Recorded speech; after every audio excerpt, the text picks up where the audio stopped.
Good evening, everybody. Thanks for the invite again, Tan.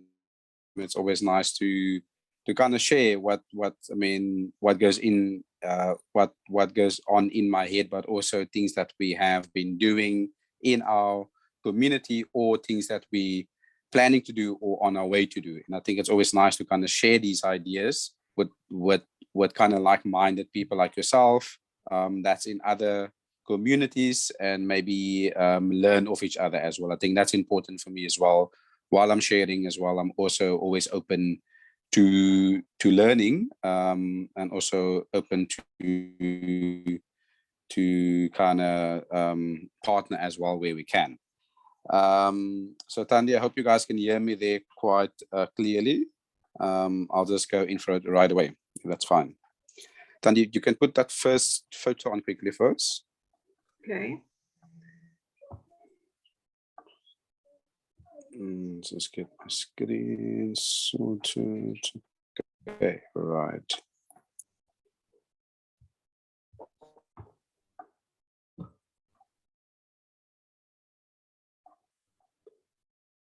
Hy's op. Oh, wag 'n bietjie, sorry. Okay. Wag 'n bietjie. So I think while we get that on, I think for the people that wasn't here with the last talk, maybe so obviously I'm based in Greyton in the Overberg, environmental educator and a permaculture consultant. So doing various work with the young people in our area. Thanks, Tandy. And my passion is around waste management and food security. And I think one of the things is that I'm very passionate about, that I've been working, is obviously how do we sustain our community. I mean, we all live in the small communities, or even if you live in a city, you live amongst a community of people that you know, that you trust, that you engage with every day, and that might be just your neighbor or a couple of people down the road if you obviously live in a city. Where I think often in smaller towns, you obviously have a larger community where you have more people that you kind of engage with. So I think I would like to, there's three things that I would like to just cover in my talk, which is obviously local currencies. The other one will be just touching on circular economy. And then the last one will be bartering systems, which is kind of all interlinked in each other. But let's start with this one that's up here, which is specifically around how to create a kind of circular economy. And I'm sure some of you or most of you have heard the term or might have been involved with some of these things, I assume. But I think it's always nice to kind of share. So I think what's important for me that comes up in the work that I do in my community, but also in other areas as well. I mean, I've worked up in Zambia, worked up in Botswana, but I think coming down to South Africa, in my own community, what always kind of what people talk about often is that how do we boost our local economy? I mean, how do we keep money circulating in our local economy?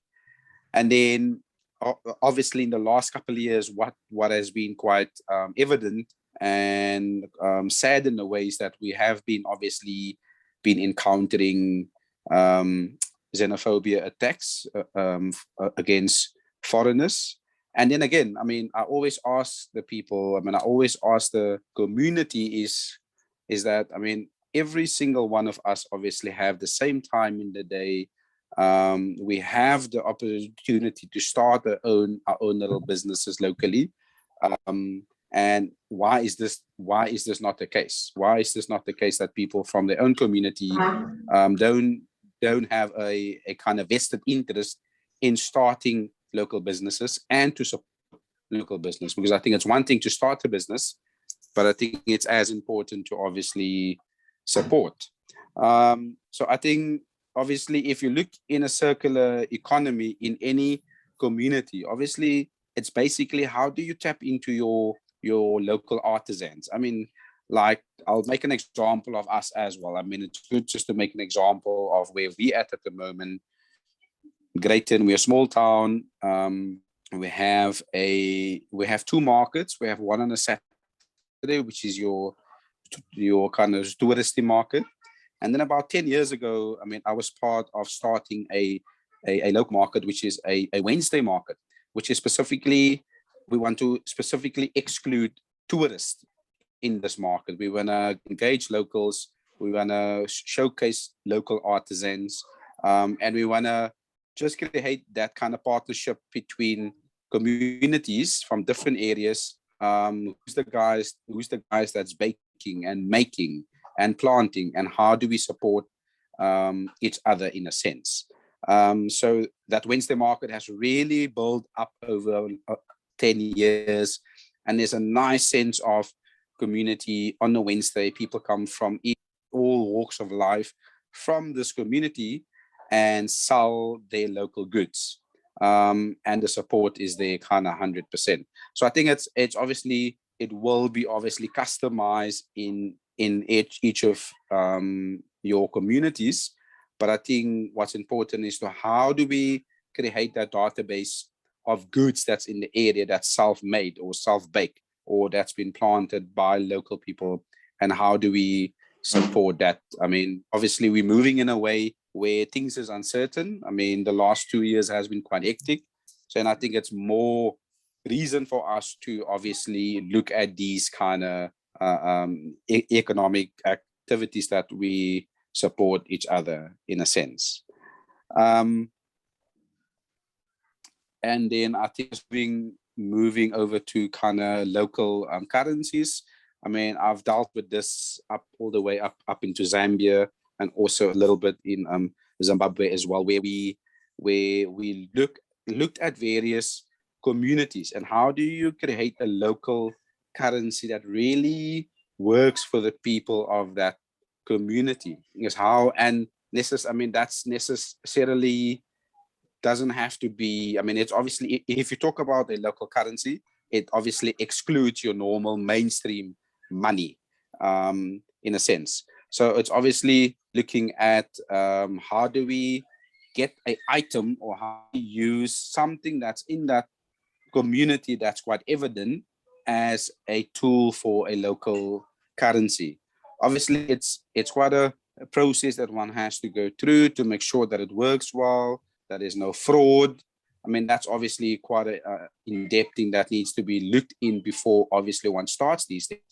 But I've seen it work quite well. And I've seen these communities really making use of their kind of local currency to buy amongst each other, to build up that community spirit in a sense. Yeah. I think, Thandi, you can go to the next photo. Let me just see what the next photo is. It's there already. Let me just. Okay, maybe it's still coming up. Yeah, it's gonna hit itself. So I think what's quite interesting is that we obviously just see there we go. All right, yeah. So I think it's I mean, what I'm obviously delving into is that whole exchange system, that swap, that, I mean, how do we build up that transactions between local people in our community? And I know this has been part of various communities. I mean, I spoke to my grandfather, and this was something that they did quite often, the whole bartering system, goods for other goods. And this is still something that we want to keep alive. This is something that we still do at our kind of Wednesday market. I'm very excited. I've just opened my own shop a week ago, and that's one of the things that I really encourage people to do, is to come to the shop and buy the goods if they can't afford, but if they have other goods that they can exchange. So it might be spinach for tomatoes, so it might be potatoes for something else with this more or less the same value. But it's looking at how do we depend less and less on our kind of mainstream money that we know doesn't have much value, and it's going to just get worse as time goes. Yeah. So Thandi, what I want to do is maybe just quickly share, if you can go to, I think the other one is the eco brick. Just want to then quickly share how we as a community, so yeah. So what we've done as a community, I'm sure you've heard about the eco brick, which is basically a plastic bottle that is stuffed with your non-recyclable waste. As you can see on the photo, it is quite small, but basically it is any non-recyclables, any plastic or styrofoam or small plastics that is non-recyclable goes into this bottle.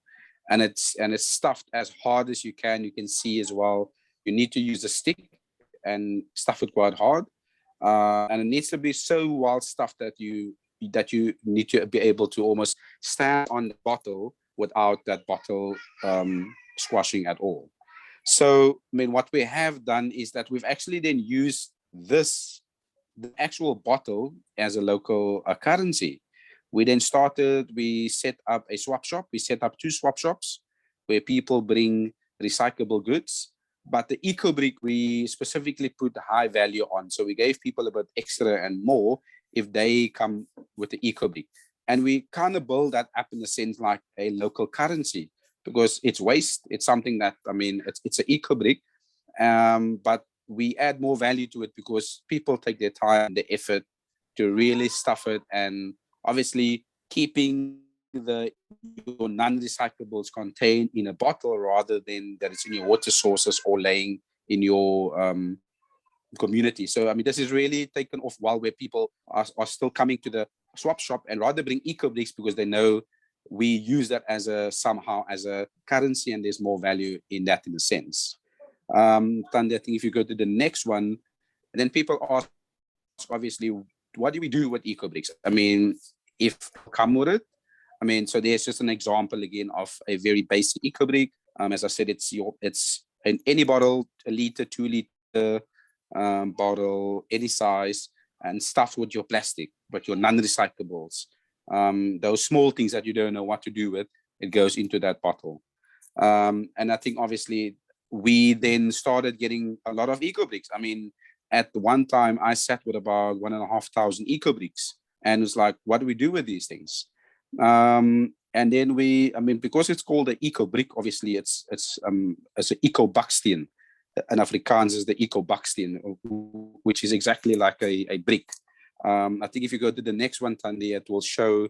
I've just put in one photo for now. I think just as an example of, we've built various things. We built benches at the school. We've built little halls at the school around the pool. We've built compost heaps. This is a guy that from Joburg. He felt so inspired when he came to see us with the eco brick. He lived in a shack, in a very cold metal shack, and he saw this idea and he took it to the next step completely. He lives in a very well insulated house, which is all built from eco bricks. Obviously the house is then plastered afterwards. It's built like this, and afterwards plastered. So it's quite safe. We personally tested the eco brick at the University of Stellenbosch, because often people think it's plastic and it might burn quickly, but it was tested among all your informal settlement materials that's often used, like your Wendy. That thing burns down in less than 5 minutes. Any shack that contains wood, and that's why it's important that it's well stuffed, because there's no air that's in the bottle, and that makes it almost impossible to kind of burn. But also keep in mind that your eco bricks are plastered with cement or clay, so it can hardly actually caught the light on its own. Yeah. I think, Thandi, was that the last? I think I've only sent you that one. Huh? It's only the third page 3 that you haven't, which is that one, the barterer. Yeah. Yeah. So I think that was part. Yeah. So I think that was part of what I've just explained. But what I'm happy to do, Thandi, is I mean I have tons and tons of photos of because I just wanted to just give and kind of overall idea on what we use currently as a kind of local currency, and then what we kind of do with it. I mean, I can always send you and you can share with the group. I mean, the methods that we've used to build other things like the benches and kind of other outdoor things with your kind of eco brick.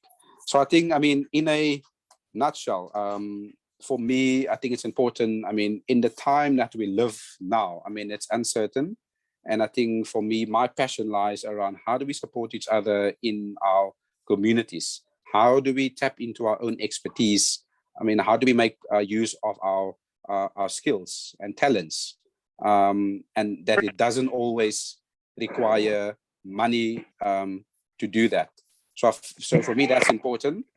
And Thandi, I'm always available to kind of assist where needed.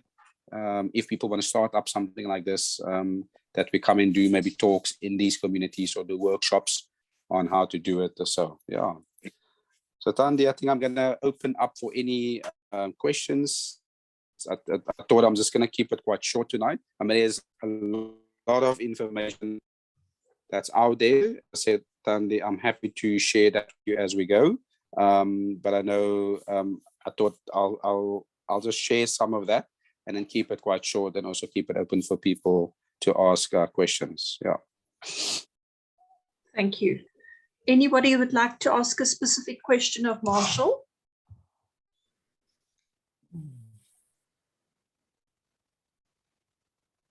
Philip, I see you are unmuted. Would you like to ask a question?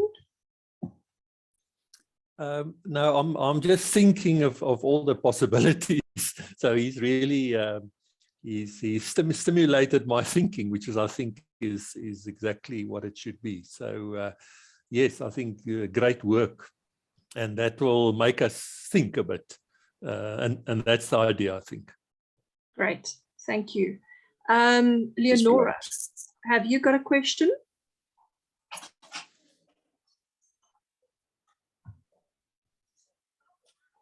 Anyone else? Can you hear me now? Yes, I can hear you. Oh, okay. Oh my God, I've been on all the time. Yeah, it's not so much a question as a comment. This house intrigues me, that shack. Why is it not possible that we can get this going on? I mean, in our communities, the really impoverished communities. In fact, I drove through one here at the bottom of Somerset West. And, you know, just looking at those really fire-ready sort of the tinder boxes down there, to be able to get the communities there, you know, just building or start collecting, because there's always this plastic lying all over, starting to make these eco bricks. How would one, or have you tried that, Marshal, to, you know, get the communities like that these township communities to start gathering them and start building with them? Yeah. So there's if you go on the there's I mean, it's called the Eco Brick Exchange on there. So if you just Google Eco Brick Exchange, there's a guy called Gideon Schutte.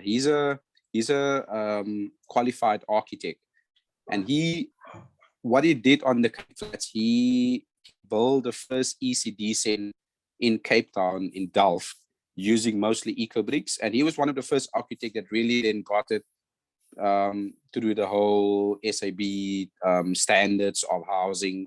Obviously, that's one of the main things why actually they don't want to put this whole thing through, but it doesn't stop people from building it themselves, as you said, rather living in these tiny, cold metal shacks. I mean, it's a good insulator, and as I said, it doesn't burn at all. I think for this to take off, I think there's obviously a lot of education that's needed on how it needs to be staffed out, and the expertise of people like ourselves that has built these things for. It's really sharing this knowledge. But there has been an ECD center built in Delft in Cape Town, quite successfully with the architect involved. make sure that obviously it complies with all the standards. Obviously, there's a couple of smaller things around Cape Town, like benches and things that's built. But I think to answer your question, I think it's one of those things where one just have to really engage, look at a good contact point in these communities and say, okay, where do we start? Let's just do an example of one that people can feel inspired and look at it, feel how warm it is in winter and feel how cool it is in summer. Yeah. Okay, so you're saying like build by example. I have a gardener that's, well, he's actually not, he's a builder. His father's an architect in Malawi and taught all his children to build. He's a builder, painter, he's everything, and he's my go-to handyman. If I had to, where would one find plans to build something like this? Well, I think that's the kind of difficulty thing, is that obviously with the brick is, I think it's one of your materials or things that hasn't gone through these kind of building plans in a sense, or kind of not yet. So this is something that Ian Dumise, as a qualified architect, is busy doing as we're speaking. I mean, on his website, you'll see exactly where he's at. And if you just, so it's EcoBrick Exchange. There, I mean, I think his contact details is also on there, specifically around building plans and things like that. But I think for me, it's, I mean, if you live in an informal settlement and you build something amazing, EcoBricks, I don't think there's any way that someone can stop you, because for me, it just makes sense. That it's well insulated. I mean, there's some good examples in South Africa, quite close to where people live, where these things has been done. So I think it's for me, it's also one of those things. I mean, not to wait for government or not to wait for people to say this is the kind of right time or kind of way to build it. I just think it's getting people like ourselves and other people on board with the expertise and say, okay, let's do an example of one of these that they can see, because often people, if they don't see it physically, it's obviously something that they can't relate to in a sense. Yeah. Exactly. Well, that was my point. If you could get something like that and build it, and then have everybody saying, "Oh, whoopie-doo, what are you doing?" That brings me to there's a shop here. Here's a no plastic shop here in Somerset West. A little shop with, you guys got all the stuff where they've got, for instance, your oils in the stainless steel containers and all the nuts and stuff. Where you bring your own bags and so on. And he actually spoke about the eco bricks and explained this to me, and I couldn't figure out, until now I saw what you were talking about. But if people come and bring an eco brick into them, they seem to be collecting it. I'm wondering if they're not collecting it for this Ian chap. But it's a nice sort of way to sort of a collection point to get the bricks, people donating them. And I think what's important about that is that is a good quality check, because I think that's the issue. If you don't have quality eco bricks, then it's hard to obviously build with them. Of course, yeah. Thank you. I must just say that I don't think what this man built was a shack. He built himself a proper house. That's a sturdy house, and we need to remove that stigma of the word shack from that, because once he's plastered that, it is a proper house. Yes, that's why I was looking at, getting proper the plan of how he built that. Yeah, exactly. Yeah. So I think as we talk and share this, let's remove that stigma of it being a shack, because it's not a shack, it's a proper home. It's so worthy of the honor and the respect of the hard work that he's put in there. I think it's absolutely stunning. I have made eco bricks in the past with Marshal. I supplied eco bricks for a building that was built on the dump at one stage. Remember that, Marshal? But Marshal, are you going to talk tonight about the swap shops and how these eco bricks fit into the economy a bit more? Are you able to? Yeah, I can quickly touch on that if you want. I mean, I can just give a. I think what has been quite interesting with the swap shop, and I think in Hermanus used to be one, I think, as well. But basically, it started off as a kind of buyback center. They call it a buyback center or a swap shop, which is where basically people bring their recyclable goods. So this can be paper, glass, tin, anything that can be recycled to a certain depot or to a building where these people get vouchers. So the vouchers then enables them to get stationery, diapers, fruit and veg, all of these things that obviously that's needed. At the same time, basically with the swap shop, it puts value on waste, because often in your communities that if there's no value in something, that's where the issue becomes. So, I mean, you'll see most of your plastic waste doesn't have any value. And that's where the waste is obviously created. With the swap shop, what we've done is basically created or we kind of set value where people can get immediate rewards for recyclable and at the same time non-recyclable waste through your eco-brick in a sense. So, and then people ask, but where does the food come from that you supply? Because that's obviously needs to be a constant supply. So there's something called the food bank or the food forward, which is in Cape Town. They in Epping, and they work with big chain shops all over South Africa, Pick n Pay, Woolworths, all the big guys, and they have a big warehouse in Epping where they gather food from these big chain shop and distribute it amongst feeding schemes and NGOs that does these type of work.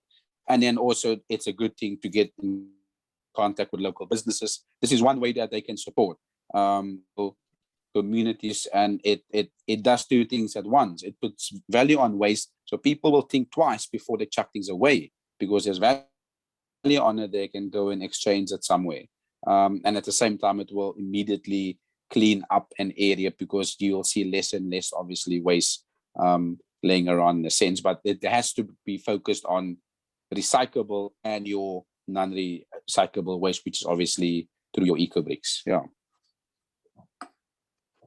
Okay, thank you. Do you still have the swap shops with the schools participating?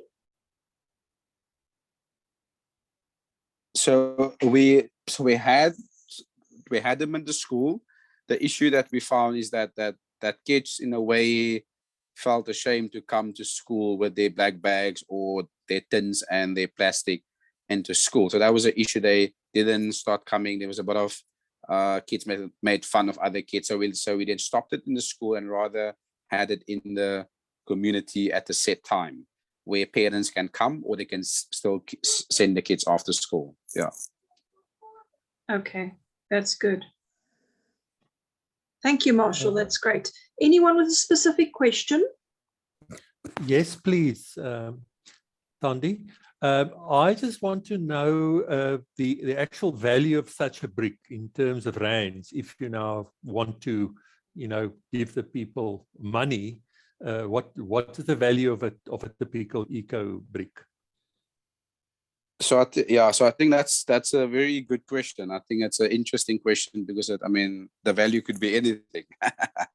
Yes. The value could be, so I think it's quite hard to gauge because it also depends on the size of the bottle. If it's a 500, a liter, a 2 liter, people even stuff 5 liter bottles. So one obviously have to look at the scale of what is the value. Interestingly enough, I used in my shop that I've now built, I use them as an insulation because it's a container. And a builder saw it, and a builder asked me the question, what would you charge if I want to buy 100 of these eco bricks from you as an insulation? Yes. And I was like, okay, this is quite interesting because I haven't really thought about the value of it in money. Yes. And I think if you roughly, I would say, if we look in our swap shop, what people get in terms of value, like more or less. So your kind of normal 2 liter bottle would get people, say, a can of baked beans and maybe a packet of rice. That's already $20 in a sense. So that's so. But as I said, this is not yet one has to give it real thought just to make it fair in a sense, and obviously look at the kind of weight, because I think the weight is actually important, because I have a graph that I can send you, a little thing that where it shows each size bottles and what they need to weigh. So the weight is important, because the weight is important because I can give you something that's much more stuffed, and someone can come with a halfly stuffed bottle and gets the same value. So I think that's something that we've kind of tweaked over the years and really made sure that it's well stuffed. We send it back to you if it's not well stuffed. If it doesn't show that on the scale, we obviously can't reimburse you for that, or a voucher in a sense. Yeah. Okay, no, that's a good answer, but I'm glad to see you've got some reference there to the weight, which is great. Yeah. Okay, thanks. Thanks. Anyone else for a question?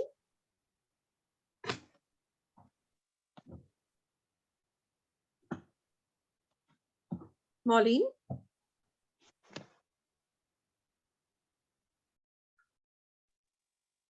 Yeah, my question is, compared to bricks, what is the cost? Like, for instance, in the exchange, I don't know what bricks cost. So if you are going to build a house, you're obviously going to buy a certain amount of bricks. What would the bricks cost be according to the other, to the one that you're busy stuffing with plastic? So I think, Marlene, so I think it's I mean, if you look at the normal brick, I mean, they're anything between, I think, 7 and 8 rand. That's a small brick. And if you look at the block, your kind of bigger blocks, I think, I mean, it's, I'm also not sure, but I think it's at least between 10 and 15 rand, if not more, for your bigger blocks that one would build. So I think if you look at the eco bricks, I mean, it's going to be definitely, obviously, cheaper. I mean, if it's well stuffed, if it's something that can be sourced, obviously, it's something that's I mean, it's normal plastic waste. So this is obviously something that's all over the place that one can really get. But obviously, what's important is that you need a certain amount of eco bricks to build a certain size house. I mean, for instance, we worked out that you need roughly about 1,500 or 2,000 eco bricks to build your kind of standard, say, RDP house. I mean, all depending on the size and the kind of bottles that one would need. So I think it's again, this is something that I think that we'll kind of dive into now that it really started now becoming quite interested to builders and architects, and which made us think that we need to actually now delve into the value of it and the cost of it, because there's more and more queries that they actually want to start buying in wild stuffed eco bricks for low cost housing, for insulation, and also for shacks as well. Yeah. But I think, just to I think at the moment it's hard for me to compare the two, but I think it's definitely, I mean, I can say it will be much cheaper to build it with eco bricks for sure. And then another question I have, obviously, with I'm looking for stuffing the bottles. Could we get communities involved to actually go to the dumps itself, because obviously a lot of stuff is being dumped there, and to sit there and actually stuff the bottles and get those bottles filled and obviously clear the dumps as well? Do you think they allow people to actually go to those dumps and do that type of thing? Well, I think it's something that certainly happened at our dump site before. What we have done then is that we engage with we then engage with local businesses. Dumped in.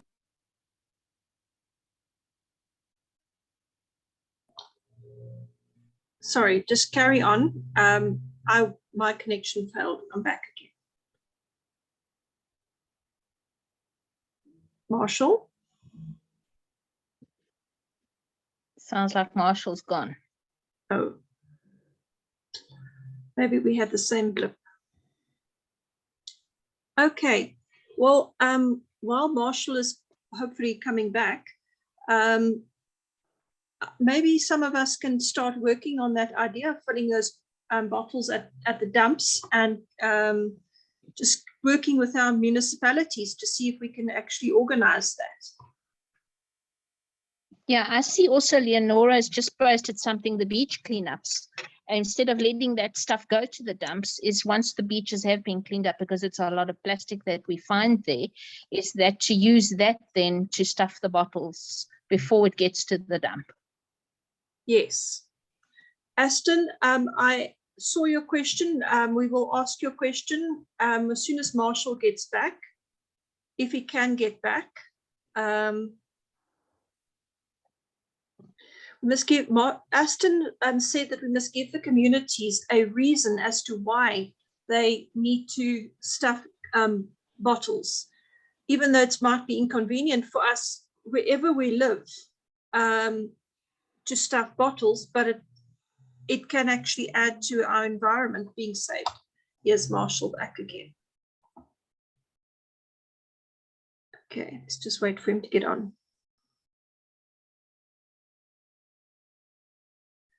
Okay.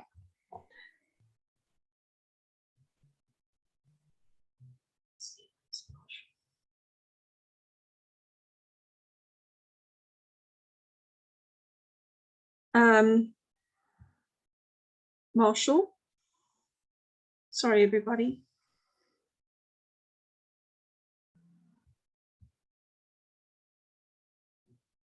No, he's not back. His connection failed. I'm sorry, I'm back. Oh, yes, he is. There he is. Great. Okay. Sorry, I think I lost connection completely earlier. Okay, great. We're first going to speak, let you finish with Marlene, and then we're going to speak. Aston's got a question that I'll read. Yeah, so I think, Marlene, just to kind of answer your question, I think what would be obviously better is that if there's a chance that local businesses and spaza shops can really keep that plastic waste before it goes to dump site, because just to save people that kind of health and safety to kind of dig in between other things as well. Yeah. Okay, great. Marlene, is your question answered? Yes, thanks a lot. Okay, great. Marshal, Aston typed a question. He said, can you give the community a reason why they should change their building habits and go eco, when the understanding of environmental impact may be less understood? And he said, I also find it a great idea, though change has to come from the people. If there was a value, then one could inflate the price and corruption will creep in. It should be a project which is financed by sponsors. There should be no value except for the work that is put in. Yeah, I think it's an interesting insight, but I think it's definitely valuable. I think it's I mean, I'm 100% with you. I think it's one of those things. Why do people, I mean, what would give them that incentive to kind of go the kind of eco-brick way? And obviously, I mean, so it's a whole mindset change. I know a lot of the things that we deal with, I mean, even in kind of food security, if the mindset does not change, there's almost no use doing these things. So for me, that's why it's important that we really, I mean, as an environmental educator, for me, I work in schools, I work with young kids, I work with young adults.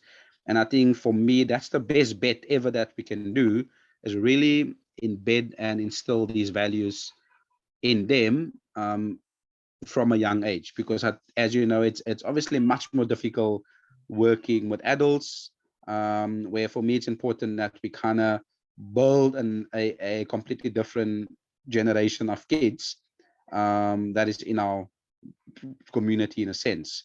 And I think, just to answer your other question, I think, yeah, I think with these things, I mean, if one can find private sponsors and funding to get this thing up and running, it will be obviously much better, because we know that we're dealing with a corrupt government. We know we're dealing with a government that doesn't have the people's whatever on there kind of. So I think it's for people like ourselves to say, okay, let's take it in our hands to really make a difference and to kind of empower or uplift people where we can, because obviously this is not something that government will do now or will do in the next flipping 100 years, I would say. I have a thought that if our municipalities do not want to work with us on this, we can actually collect the rubbish privately with trucks, the recyclables, the non-recyclables, and we can stuff the bricks at a different site, and then we have the eco bricks. But that's up to each community to do that. Yeah, and I think it's also, I mean, it's also obviously good to engage with the recycling depots as well. I know, I'm not sure if Walker Bay is still going in Hermanus. I mean, but obviously most communities have a recycle like a depot. And I think that's always a good place to start as well, because they obviously collect valuables, and most of the things that goes in your eco brick is the things that they don't collect because there's no value in it. So I think that's also a good starting point, because they are a private business and if you want to engage with them, and that's what we've done with our local recycler, and say, okay, we know that you don't collect this, but is there a way that we can use your resources or your depot to also execute what we want to do, in a sense? Yeah, thank you. Right, we've got Gideon that's got one more question for us.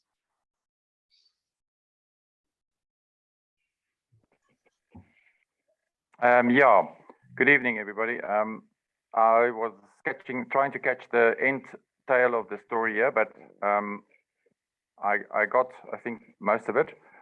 And I want to go back to the establishing value for the eco brick. First of all, it's cost nothing but effort.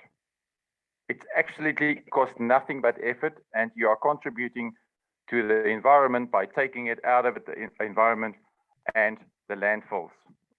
So there's zero cost. The only thing that you are actually going to cost you is actually the effort of putting the stuff inside and then closing it up, and you've got it stuffed to the capacity that it can. I think it looks like, I've just been to the website that the Marshal has mentioned, and it said if it can move like 10%, then it's sufficiently stuffed. The guys who's been building these things, I think they can give advice on which way is the best to use it. And then if they can say, you can either use it like this or like that.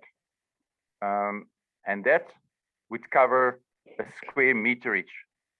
So if you want to compare apples with apples, maybe let's think rather on to give it a monetary value, to think about what square meterage can we cover sufficiently with these eco bricks, using it either this way or that way. And then you can maybe compare it to the normal brick and mortar costs, because these things, they work out per square meter.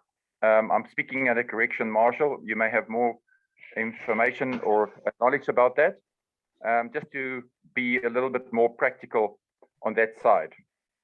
And maybe not to give a monetary value per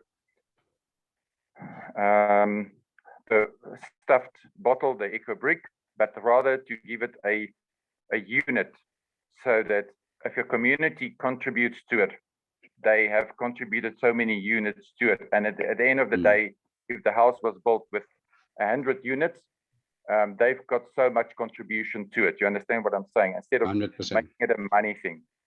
Mm-hmm.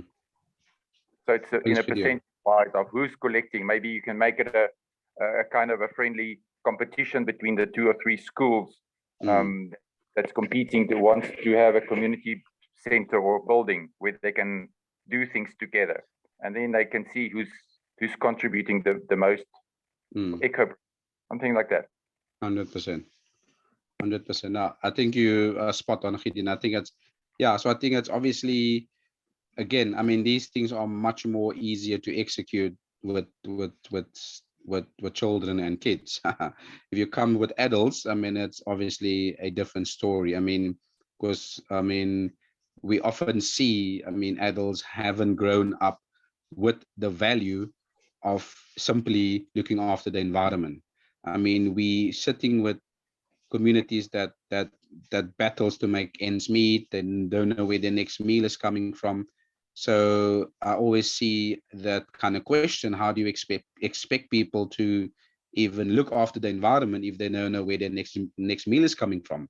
So I think, as you said, I mean, 100% with you on that, is that it's something that has to be, I think now that it's also becoming very interesting to people, is that really getting, and I think that's something that Ian is busy doing at the moment, is really working out per square meter and the cost, and somehow putting a value on it that it's not always dependent on money, as you said. Yeah, 100%, Gideon. Thanks for that. Yeah. Thank you. Thank you. Are you finished, Gideon, or am I interrupting? No, I was just saying thanks, Marshal. Okay, thank you. Okay, Leonora said, what about school competition design something and then collect enough bricks to build it? The school will obviously be trained or taught how the system works. The prize could be donated by a sponsor. Yeah. It could maybe even be a holiday program at school where they connect big bricks throughout the year and then have a holiday program where they build a bench at the school.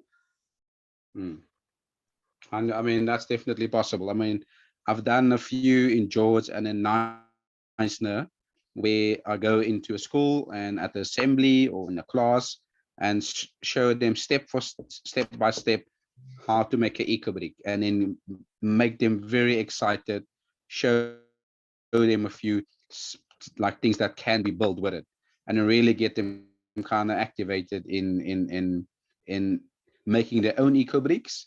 And we give it a time span, say like a month, and then I come back to that same school and we actually build it at the school or somewhere with their choice, in a sense. Yeah, so that's definitely something that one can execute quickly. Yeah, Great. Yeah, but now so the kids can maybe even build like a bench at home, so that they get those practical building skills. yeah. One day that Even when they leave home, they can build their own house. 100%. Even things like in Zambia, we build dog kennels, which is also an issue. I mean, often dogs just don't have a kennel. So I mean, things like that could be very interesting. I mean, what building with the eco-brick, I mean, that thing is so well insulated. If you think about a normal roof sheet shack that some dogs need to sleep in, and if you look at the eco-brick thing that one can build, I mean, something like a dog kennel could be quite nice as well. I mean, you can build anything with it, basically. Yeah. Nice. Great. Okay, anyone else for a question for Marshal? Will be our last question. Sandy, sorry, I'm on my phone. Can you see me? We can hear you, yes. All right. Yeah, quick question. Marshal, again, you are doing the extreme thing today. Yeah. Just a few questions. Just for the people that doesn't really get out themselves to go to a dump yard. In my environment, and I'm in a Pretoria environment, it is really not preferable for people to go to the dump yard, because there is a hell of a lot of competition there, and it's most of the time it is outlanders that's there, and they're really hard on each other. So if you go there and you try to do competition there, you're in for the high jump. So one needs to know that. In the smaller communities, maybe it's easier, but in the cities, no. I would would not recommend going to the dumpsters. Then other thing, Marshal, what I wanted to know, you chose the eco brick as a commodity. Was there anything else that you also tried to barter with? And then the next thing, the last thing that I want to put on the table, you know, if if SARS listen to us, they go to say, hey, you are doing railhandel, that's against the law. So did anybody try to stop you in this sense? Thanks. Thanks for that, Dani. Yeah, so maybe just to answer your first question around dump site, I think I 100% agree with you. Obviously, it's much more difficult in kind of larger cities because there is big competition of recyclers. That obviously there's value that's on the dump site, and you don't want to obviously put people in danger. And I think what I've suggested to Marlene earlier is how do we get that plastic waste before it even gets to the dump site? So I think for us to like really think creatively, how do we engage with our wholesalers and our businesses? I mean, these guys produce a huge amount of plastic waste every single day that goes to your landfill. So how do we, in between getting it from the shop to the landfill, how do we create that little block right there? And that's what we've done. I mean, it's clean plastic, because obviously if you collect stuff from the dump, it can be contaminated. It's dirty plastic, and ideally you don't want that into your bottle. But engaging with businesses, you could be 90% sure that you can obviously get cleaner plastic that can be stuffed in your bottle. And then the second question is, no, we haven't really used any other thing as a kind of bartering thing. I mean, we just started off with the eco-brick as a commodity in a sense, but obviously, I mean, these things are customized to any community. If you see up on your side there's something that's abundant, I mean, that could be used as a currency that is not easily duplicated, that's something that might be an issue as well. And how do you turn that into a positive? I mean, that's exactly what we did with the waste issue, is that we turn value into the kind of waste in a sense. And then your third question was, we haven't yet, I mean, we haven't yet been targeted with SARS or with anything. I think with these small communities, I think, yeah, I mean, this is something that we need to keep in mind in communities, is that we need to take, I mean, these things in our own hands. I mean, if we want to survive, if we want to support our communities, we need to do that in small bits. And obviously, I mean, if they dare to come and stop you, I mean, you have a very good, valid reason why you started this thing, in a sense. Yeah. All right. Thank you very much. I just wanted to put it on the table because not everything is roses. 100%.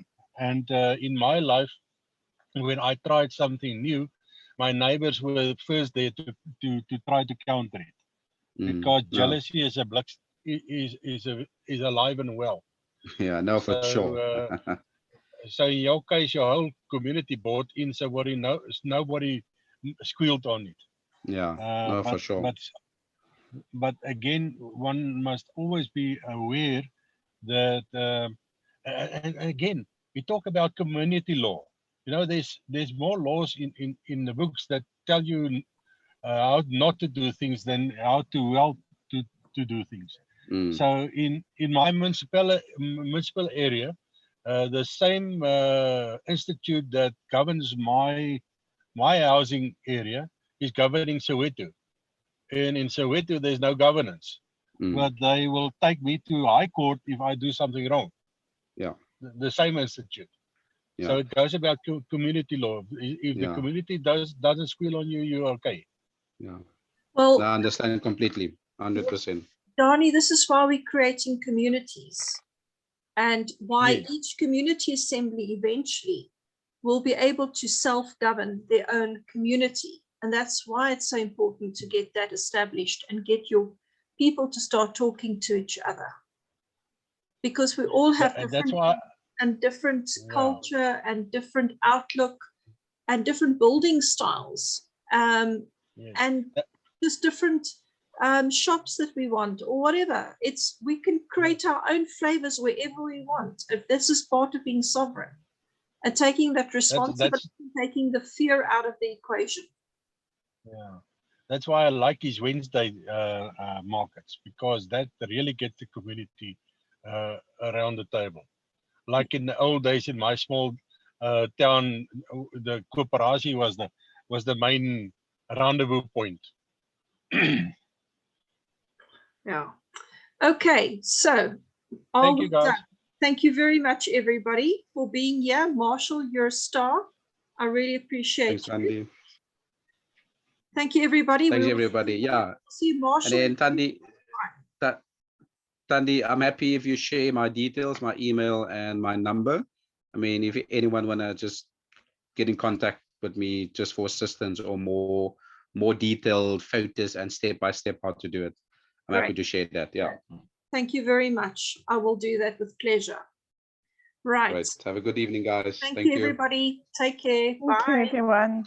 Bye-bye. Thank you, guys. Bye.